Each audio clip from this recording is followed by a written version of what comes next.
Assalamualaikum warahmatullahi wabarakatuh. Perkenalkan, nama saya Muhammad Aiji Wardani, NIM 2019 32022, Prodi Teknik Listrik dan Instalasi, Politeknik Industri Logam Morowali. Di video kali ini saya akan membahas materi mengenai transistor. Yang pertama, pengertian dan prinsip kerja dari transistor. Yang kedua, karakteristik transistor. Yang ketiga, titik saturasi, cut off, dan daerah aktif. Yang keempat, garis beban transistor. Yang kelima, transistor sebagai saklar. Yang keenam, pembiasan transistor. Yang ketujuh, transistor sebagai penguat. Kita masuk di pembahasan pertama. Transistor.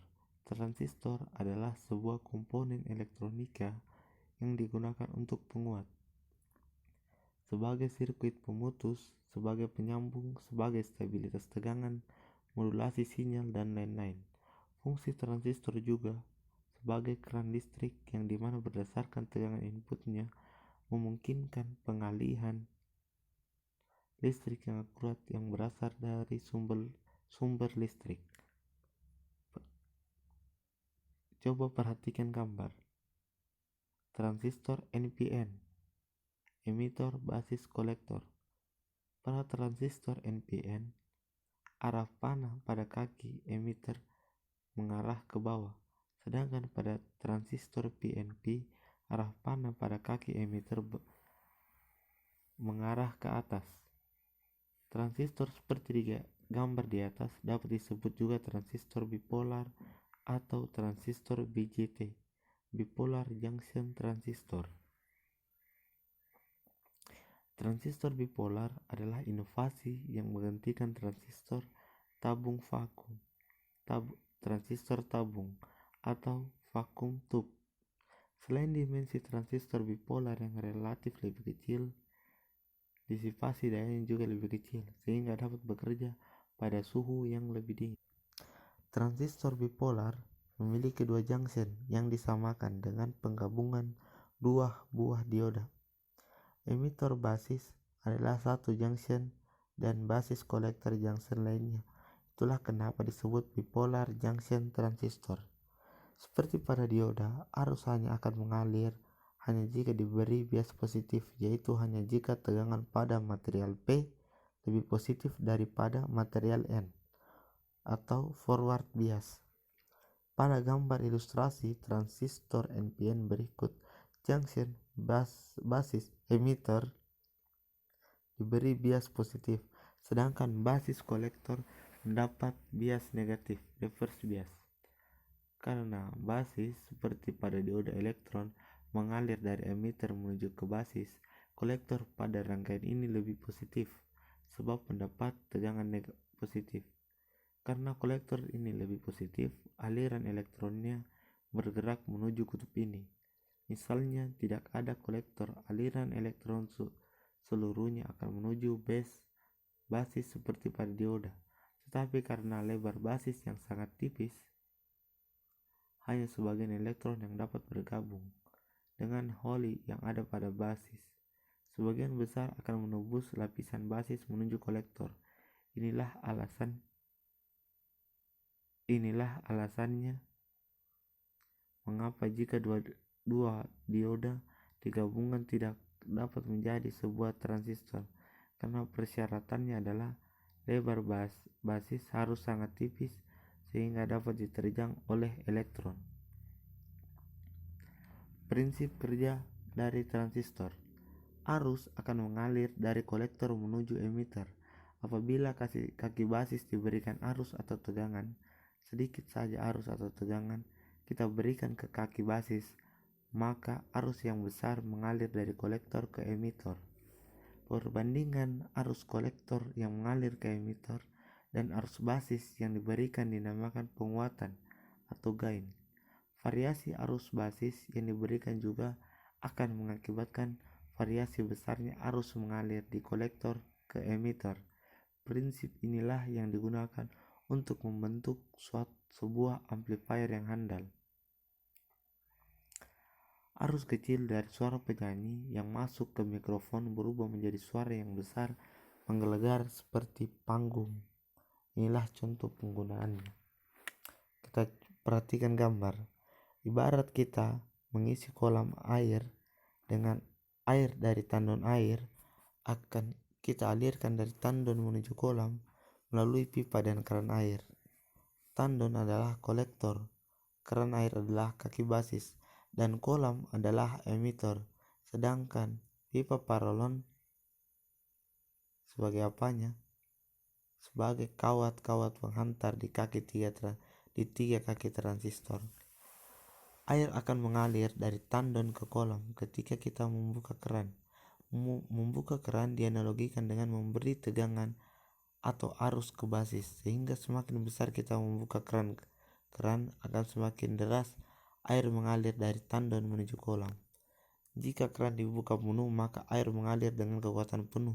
Sedang keran kita tutup penuh, air akan berhenti total atau tersumbat.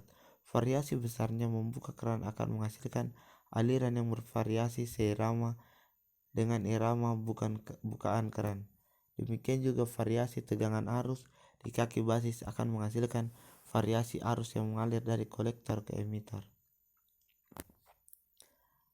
Karakteristik transistor. Kurva karakteristik kolektor merealisasikan arus kolektor dan tegangan kolektor emitter dengan arus basis sebagai parameter. Parameter transistor tidaklah konstan. Meskipun tipe sama, namun semua parameter dapat berbeda. Kurva kolektor terbagi menjadi 3, yaitu jenuh, aktif, dan cut off. Terlihat seperti di gambar. Daerah kerja transistor. Daerah jenuh transistor atau saturasi. Daerah kerja transistor saat jenuh adalah keadaan di mana transistor mengalirkan arus secara maksimum dari kolektor ke emitter, sehingga transistor tersebut seolah-olah short pada hubungan kolektor emitter. Pada daerah ini transistor dikatakan menghantar maksimum, atau sambungan kolektor emitter terhubung maksimum. Yang kedua, daerah aktif transistor. Pada daerah ini, transistor biasanya digunakan sebagai penguat sinyal. Transistor dikatakan bekerja pada daerah aktif karena transistor selalu mengalirkan arus dari kolektor ke emitter, walaupun tidak dalam proses penguatan sinyal. Hal ini ditunjukkan untuk menghasilkan sinyal keluaran yang tidak cacat. Daerah aktif terletak antara daerah jenuh saturasi dan daerah mati cut off. Daerah mati atau daerah cut off merupakan daerah kerja transistor di mana keadaan transistor menyumbat pada hubungan kolektor emitter. Daerah cut off sering dinamakan sebagai daerah mati karena pada daerah ini transistor tidak dapat mengalirkan arus dari kolektor ke emitter. Pada daerah cut off, transistor dapat dianalogikan sebagai saklar terbuka pada kolektor emitter. Terlihat, perhatikan gambar. Titik jenuh atau titik saturasi dan titik mati atau cut off dihubungkan oleh garis beban. Garis beban adalah garis lurus yang menghubungkan titik jenuh atau saturasi dengan titik mati atau titik cut off. Garis beban dapat dibangun apabila kita mengetahui arus beban pada rangkaian dan tegangan operasinya. Sekarang coba Anda bayangkan mendesain transistor yang digunakan untuk mensaklar beban sebesar 20 mA. Tegangan suplainya 5 volt DC. Titik A pada diagram di bawah adalah kondisi saat transistor off. Arus kolektor akan menjadi 0, sedangkan tegangan pada kolektor emitter akan menjadi hampir sama dengan tegangan suplai 5 volt DC. Titik B pada diagram di atas adalah kondisi saat transistor on, di mana arus kolektor akan menjadi 20 mA sama dengan arus beban, dan tegangan kolektor emitter nilainya sangat kecil, hampir mendekati 0. Garis yang ditarik dari titik A ke titik B ini yang dinamakan garis beban. Transistor sebagai saklar atau switch. Bagaimana cara kerjanya? Ketika kaki basis diberi tegangan tertentu, maka terjadi koneksi dari kolektor ke emitter. Dengan kata lain, kolektor dan emitter short circuit. Ketika tegangan basis putus atau diambil atau tidak diberi tegangan, maka kaki kolektor dan emitter akan terputus open circuit, atau dengan bahasa kita tidak nyambung. Nah, kaki kolektor emitter yang putus nyambung, inilah yang kita manfaatkan transistor sebagai switch atau saklar. Transistor yang bekerja sebagai switch banyak kita temui dalam komputer dan desain-desain rangkaian digital. Pembiasan transistor NPN. Gambar 1 menunjukkan transistor NPN dihubungkan dengan dua sumber tegangan, yaitu tegangan basis emitter dan tegangan kolektor emitter. Untuk membuat transistor mengantarkan arus dari kolektor ke emitter, nilai FBA harus di atas nilai minimum transistor, yaitu 0,7 volt untuk transistor silikon dan 0,2 volt untuk transistor germanium. Tegangan VBE yang digunakan untuk membuat sambungan PN antara kaki basis dan emitter dapat mengalirkan aliran listrik konvensional dari basis ke emitter dan memungkinkan aliran elektron dari emitter ke basis. Pada mode aktif, medan listrik yang terdapat di antara basis dan kolektor disebabkan oleh tegangan kolektor emitter akan menyebabkan mayoritas elektron untuk melintasi sambungan PN antara kaki kolektor dan basis menuju ke kolektor untuk membentuk arus kolektor atau IC. Elektron yang tertinggal bergabung kembali dengan lubang yang merupakan pembawa mayoritas pada basis sehingga menimbulkan arus melalui sambungan basis untuk membentuk arus basis. Dengan begitu, kemudian terbentuk arus emitter. Dalam kondisi ini berlaku hukum Kirchhoff atau persamaan arus emitter sama dengan arus basis ditambah arus kolektor. Pembiasan transistor PNP.